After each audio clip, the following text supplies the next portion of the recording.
Hello, everyone. I'm Stephen West. This is Philosophize This. Because when you read the stories from the students that were in her classes, Simone Weil wasn't like other teachers at the time. She didn't give grades like other teachers. She didn't give tests like other teachers. There's a story from a student that talks about her teaching geometry one day, where all they did was they went outside, they gathered together under a tree, and sort of sought out new problems in geometry. Meaning this wasn't like a typical classroom. Simone Weil didn't hand out a bunch of geometrical puzzles that the students were supposed to find answers to before the end of the class. No, they just sat under a tree and thought as openly as they possibly could about the problems of geometry. Not really looking for an answer necessarily, but trying to remain as open as they could to whatever it was that came out of their process of thinking. Maybe it was a new line of thought about the problems. Maybe it was a connection between similar kinds of problems. All of that was great to Simone Weil. Now, why would any teacher think it was a good idea to educate students in this way? Is Simone Weil like one of those super progressive teachers that doesn't give grades anymore? She just gives the kids like a red kangaroo for all the effort they put in today?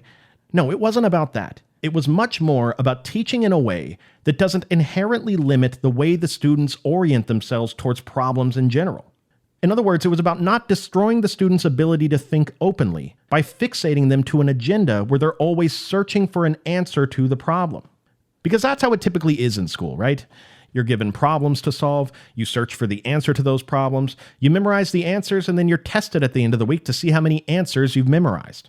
We train kids, who then grow up to be the adults of the world, and we tell them that when you come across a situation in your life that you're confused about, that there must be some distinct answer to that question that you have that's out there waiting to be found. The obvious job then for any person that's confused about the world in any way is to go out searching for those answers. You search long enough, you're probably going to find the answer. And this is great when it comes to questions like 1 + 1 = 2. But what happens when questions start to get a little more complicated than that later on in life? What happens when there isn't a single correct answer to be found? Questions like, what's the right way to govern a society? Or what's the best way to live life? What happens, Simone Weil thinks, is people go out in search of these answers to their difficult questions, and they end up settling on incomplete answers. They end up adhering their thinking to a false idol.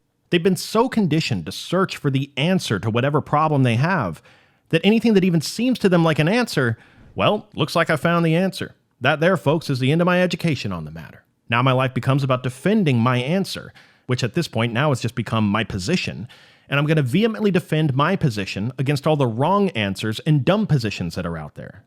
The very process of setting out, searching for answers, bringing that expectation, orienting your attention in that way to whatever it is you're trying to learn about, just like the person that finds the negative experience with the annoying person at the meetup, people find incomplete answers that limit their ability to receive deeper levels of understanding.